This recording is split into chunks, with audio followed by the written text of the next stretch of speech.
হঠাৎ শুনি আমার দিদা মারা গেছে আর সবাইকে যেতে হবে শ্মশানে। আমিও দেরি না করে ঝটাপট রেডি হয়ে চলে গেলাম শ্মশানে। আর চলো আমার দিদা মারা যাওয়ার আর শ্মশানের ব্লগটা তোমাদের সাথে শেয়ার করি। আর আগে আমি একটু রেডি হয়ে নি আর শ্মশানে গিয়ে কি কি হয় তো চলো পুরো ভিডিওটা দেখতে থাকো, সবটাই শেয়ার করব তোমাদের সাথে। আমি ভেবেই পাচ্ছিলাম না কোন ড্রেসটা পরবো, তারপরে আমি ভাবলাম যে আমার তো একটা সুন্দর ড্রেস আছে আর আমি এই ড্রেসটা পরে নিলাম। ওখানে তোমার দিদা মারা গেছে, তোমার দিদার ওখানে বিয়ে হচ্ছে না।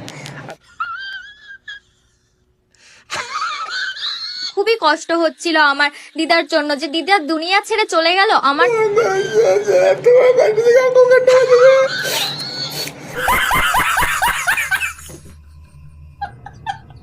আমার ছোটবেলার থেকে যার সাথে এত কথা এত কিছু, যাকে আমি সবকিছু শেয়ার করতাম, হাসি মজা দুঃখ, আমাকে কত রকম গল্পও বলতো।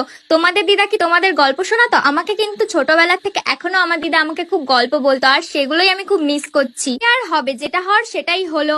আর এইদিকে আমি মেকআপ করতে